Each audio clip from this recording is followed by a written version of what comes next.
गहरी रात थी। घने जंगल में ठंडी हवा बह रही थी, मानो हर पेड़ पौधा गहरी नींद में सोया हो। चांद बादलों के पीछे छिप गया था और आसमान में एक भी तारा नहीं था। इस सन्नाटे को चीरती हुई एक कमजोर सी आवाज जंगल के बीचों बीच गूंज उठी। यह आवाज किसी के कदमों की थी। कोई व्यक्ति तेजी से लेकिन संयमित गति से जंगल के भीतर चला आ रहा था। वह व्यक्ति थे महात्मा बुद्ध। उनकी आंखों में एक अजीब सी चमक थी, चेहरे पर शांति और दिल में गहरी संवेदना। यह वही जंगल था जहां पहले कभी उन्होंने ध्यान किया था, लेकिन आज वह अकेले नहीं थे। उनके साथ था एक व्यक्ति जिसका चेहरा भय और संदेह से भरा हुआ था। उसका नाम था आनंद। आनंद बुद्ध के सबसे करीबी शिष्यों में से एक था। वह पूरी निष्ठा से बुद्ध के साथ रहता था, लेकिन आज उसके चेहरे पर चिंता की लकीरें स्पष्ट थीं। उसने बुद्ध से पूछा, गुरुजी, हम इतनी रात में इस अज्ञात जंगल में क्यों जा रहे हैं? यहाँ हर तरफ अंधकार है और खतरे का अंदेशा भी। बुद्ध मुस्कुराए। उनकी मुस्कान में एक गूढ़ अर्थ छिपा था। उन्होंने कहा, आनंद, जिस तरह यह जंगल अंधकार में डूबा है, उसी तरह इंसान का मन भी अज्ञानता और मोह में फंसा रहता है। लेकिन जहां अंधकार होता है, वहीं प्रकाश की संभावना भी होती है। और इस जंगल में आज हमें कुछ अद्वितीय अनुभव होने वाला है। आनंद ने फिर से प्रश्न किया, लेकिन गुरुजी, यह अनुभव क्या है? बुद्ध ने धीमे स्वर में उत्तर दिया, कभी कभी जो दिखता है वही सत्य नहीं होता। इस जंगल में कुछ छिपा हुआ है जो तुम्हें स्वयं खोजना होगा। आनंद के मन में जिज्ञासा और भय दोनों बढ़ रहे थे, लेकिन वह बुद्ध के निर्देशों का पालन करते हुए उनके पीछे पीछे चलता रहा। जंगल के बीच में पहुंचते ही अचानक ठंडी हवा और तेज हो गई। पेड़ के पत्ते सरसराने लगे और आनंद को ऐसा लगा जैसे कोई छाया उनकी ओर बढ़ रही हो। उसने डरते हुए बुद्ध से कहा, गुरुजी, यह कौन है? कोई हमें देख रहा है, बुद्ध ने शांत स्वर में कहा। आनंद, यह तुम्हारे ही डर की छाया है। यदि तुम इसे सच मानोगे तो यह तुम्हारा पीछा करेगा, लेकिन यदि तुम इससे मुक्त हो जाओगे तो यह छाया मिट जाएगी। आनंद ने साहस बटोरा और अपने डर का सामना किया। तभी अचानक उस छाया का रूप स्पष्ट हो गया। वह केवल एक पेड़ की शाखा थी जो हवा में हिल रही थी। आनंद ने चैन की सांस ली, लेकिन उसका दिल अब भी तेज धड़क रहा था। आगे चलने पर अचानक एक जोरदार आवाज सुनाई दी, धड़ा। आनंद ने घबराकर पीछे देखा, लेकिन बुद्ध ने कोई प्रतिक्रिया नहीं दी। उन्होंने सहज भाव से कहा, आनंद, हर ध्वनि तुम्हारी प्रतिक्रिया के योग्य नहीं होती।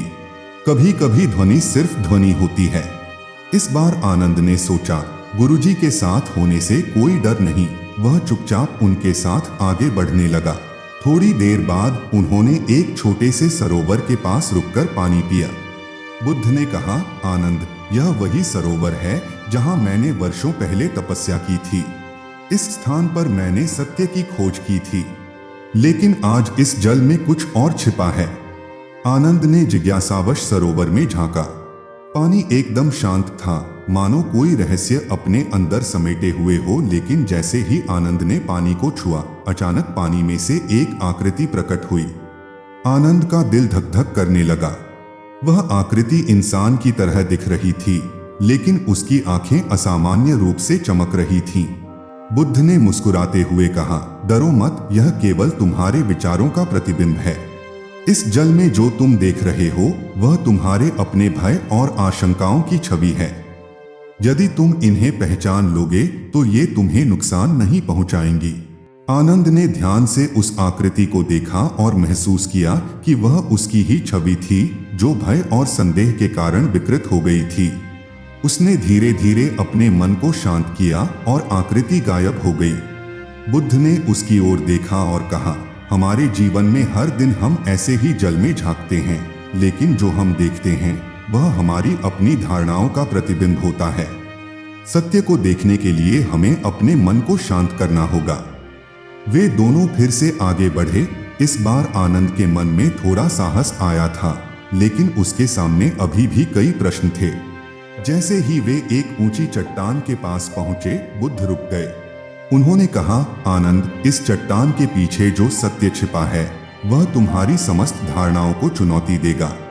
तैयार हो जाओ। आनंद ने चट्टान के पीछे झांका और उसकी आंखें विस्मय से खुली की खुली रह गईं। वहां एक गुफा थी जो अंदर से सुनहरी रोशनी से जगमगा रही थी। गुफा के भीतर से एक गूंजती हुई आवाज सुनाई दे रही थी। वह आवाज इतनी प्रभावशाली थी कि आनंद के शरीर के रोंगटे खड़े हो गए। आवाज धीरे धीरे स्पष्ट हुई, जो सत्य की खोज में निकला है वह अंधकार में भटक सकता है, लेकिन प्रकाश वहीं मिलेगा जहां अंधकार से डर नहीं। बुद्ध ने गुफा के भीतर कदम रखा और आनंद उनके पीछे पीछे चला। गुफा के अंदर की दीवारें सोने जैसी चमक रही थीं, लेकिन वह चमक आंखों को चुभती नहीं थी।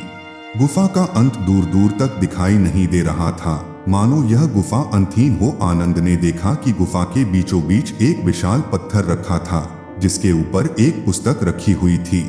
बुद्ध ने पुस्तक की ओर इशारा करते हुए कहा, आनंद, यह वह पुस्तक है जिसमें समस्त जीवन के रहस्य छिपे हुए हैं। इसे पढ़ने के लिए केवल बुद्धि की आवश्यकता नहीं, बल्कि मन की शुद्धता की आवश्यकता है। आनंद ने पुस्तक के पन्नों को उल्टा, लेकिन उसे कुछ भी दिखाई नहीं दिया। उसने निराश होकर बुद्ध की ओर देखा और कहा, गुरुजी, इसमें तो कुछ भी नहीं लिखा है। बुद्ध मुस्कुराए और बोले, आनंद, जो सत्य को पढ़ना चाहता है उसे पहले अपनी आंखों को खोलना होगा। यह पुस्तक तुम्हारे भीतर की पुस्तक है। तुम्हें इस गुफा में प्रवेश करने से पहले अपने भीतर झांकना होगा। आनंद को अचानक एक गहरी समझ का आभास हुआ।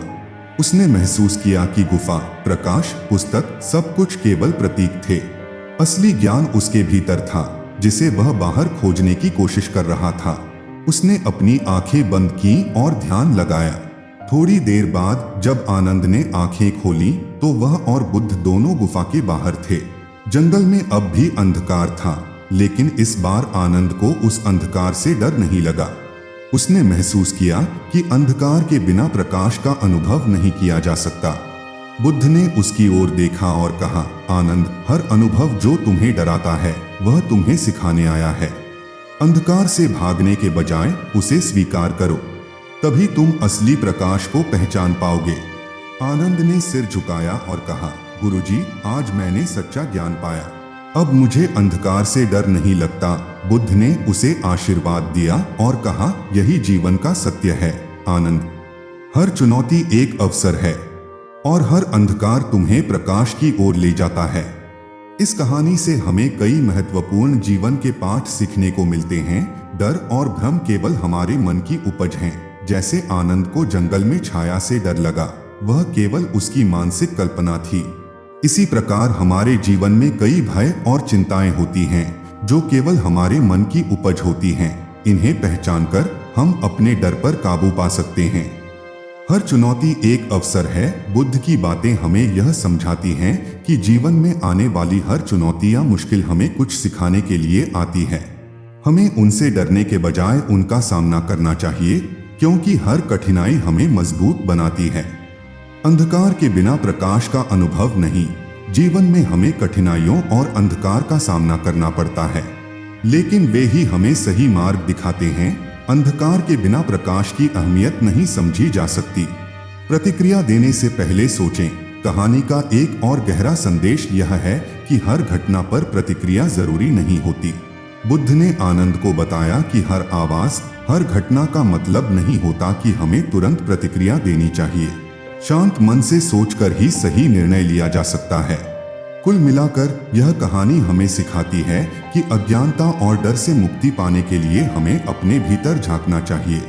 शांत रहकर जीवन की चुनौतियों का सामना करना चाहिए। और सच्चा ज्ञान तभी मिलता है जब हम अपने मन को शांत और स्पष्ट रखते हैं।